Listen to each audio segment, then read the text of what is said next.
Anime Omake, I'm Jacki Jing. And I'm Miranda Sanchez. And true to Omake, we're bringing you some fun conversations and features with this special mini-series all about anime.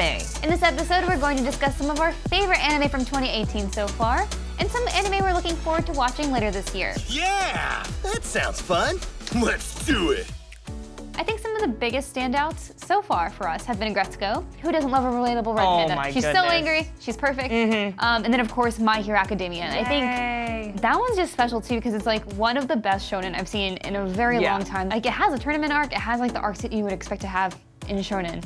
But it just doesn't matter. They're just so heartfelt. Like there have been so many great animes with just like an epic group of characters. Like I think of Naruto and Bleach right away. But I have really fallen in love with the MHA characters. Like I love like every single one of them so much. And I mean Deku, I don't know why he's just like the greatest protagonist to me. Also, All Might. So I did not want to care about All Might because he's like the Superman kind of hero. Like he's invincible. He's like the symbol of peace and justice. Like he is that. Yeah. And usually when those characters come about, I'm not all that interested in them. Yeah.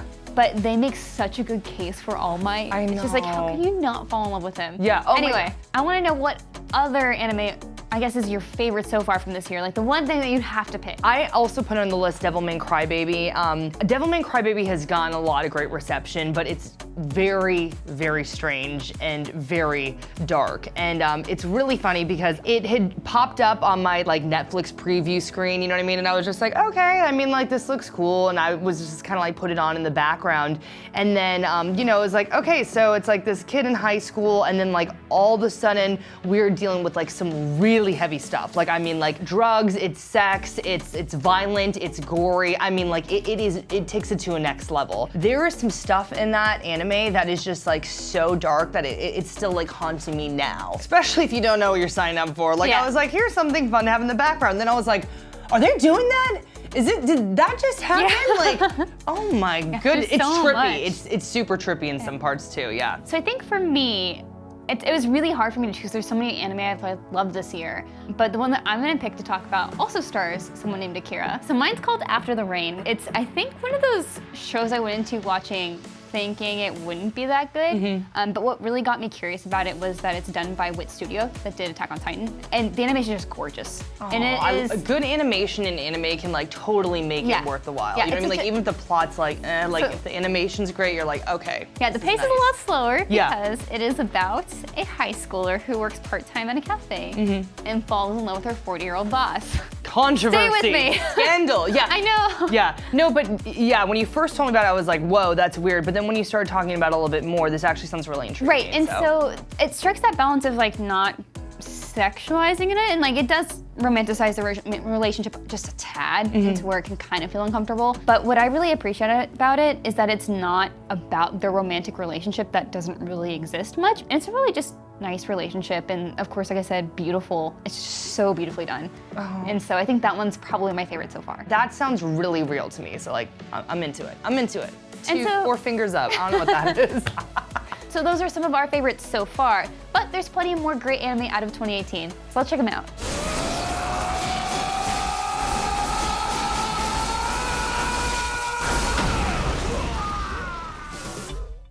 Somehow the year keeps moving faster with every day, and the anime keeps coming. If you've fallen behind on the anime seasons or are just getting started in anime, here are some anime from the first half of the year you'll want to check out. This group, by the way, does not include any anime currently airing in the summer season.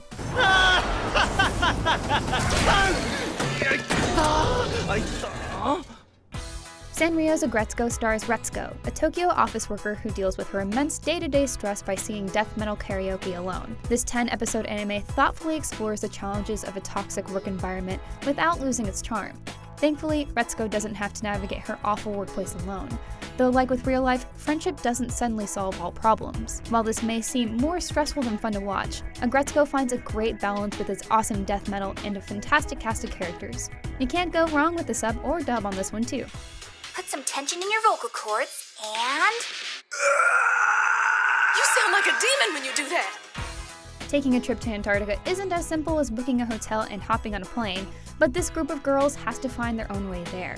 Shirase's mother has been missing for 3 years since her expedition to Antarctica, and Shirase is determined to find her. This heartwarming slice of life sees her embark on that journey to Antarctica with the help of 3 other girls searching for their own destinies in a place further than the universe. 何か手伝えることない？あったら言って。じゃあ、一緒に行く？ Based on the classic Devilman manga, Devilman Crybaby follows the gory adventures of Akira Fudo after a demon fails to possess him. Now with the powers of a demon, and some of his personality traits, Akira takes on the name Devilman to fight other demons that threaten to consume humanity. Devilman Crybaby is certainly not suitable for all viewers, but is one of the rare graphic action anime that has an incredible story to back up its fantastic animation. In Hina Matsuri, a young, successful Yakuza finds himself thrust into parenthood when a psychokinetic girl suddenly appears in his apartment. Using her powers to threaten his prized vase collection, the girl, Hina, secures herself food and shelter.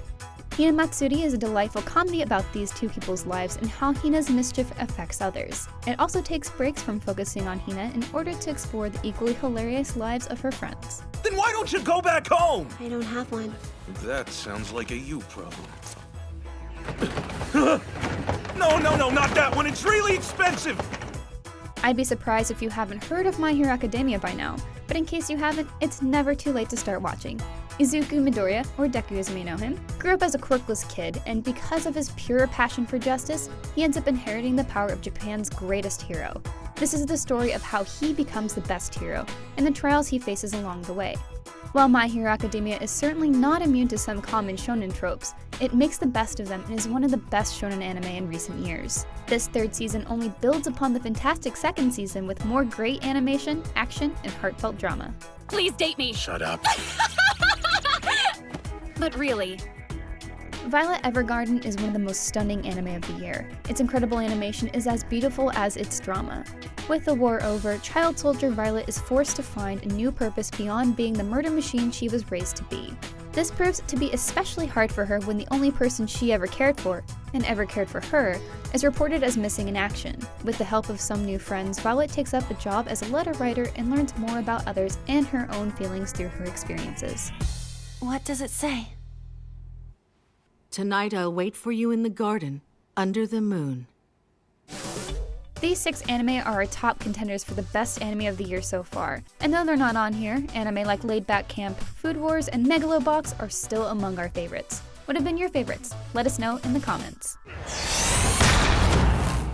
So there are already a lot of great anime out in 2018, but the fall has even more promise to have some great anime. Lots of returns, lots of sequels, of course a lot of new stuff too. Yeah, and we're excited about a lot of them. One that I'm so pumped for is Gakuen Basara. It is based off of an anime called Sengoku Basara, and it's really cool because like we were talking, it's like this warring like state kind of atmosphere, and like you have these like really cool warriors, and like they all have like different awesome powers and cool armor, and like the fight scenes are like absolutely epic. Like it's one of those that visually you're just like, oh my gosh, I'm totally in, because like the action scenes are so over the top and the characters are so cool. But what's so awesome about Gakuen Basara is that it's putting these characters like in high school. To me, that just seems like absolutely hilarious. So I'm totally signed up for that one. I'm excited. So please excuse me for butchering this, but I'm excited for an anime about a skeleton. Yay. Who works at a bookstore, like which is that, really goofy. yeah. It's super goofy. So it's called, hang in with me,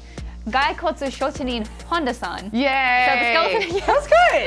the skeleton's name is Honda, and he works at a bookstore, and he manages the manga counter, and hilarity ensues, as we can assume. It's got a skeleton in there. I'm sold, man. The skeleton protagonist has a lot of potential. Yeah, and he works at the manga counter. I mean, like, I'm totally sold on that. Another one that's getting a ton of hype is Sword Art Online Alicization. So this is gonna be the 3rd season. I know. So I love the 1st season, like really enjoyed it. I just thought like the whole concept was cool about the like- first arc? Yes, the first arc. Was like totally into it, like absolutely loved it. I've heard from so many people, especially people who read the light novels, that this is the arc that makes Sword Art Online like real good. I think the final one I want to give out a shout out to is ssss.grindman, which comes from Studio How many Trigger. S's? It's 4. I always try to make sure it's like, can I just say ssss.grindman? Which is from Studio Trigger, so it's not like their main team, but it's like some of the younger talent, and I'm really excited to see what they do with that.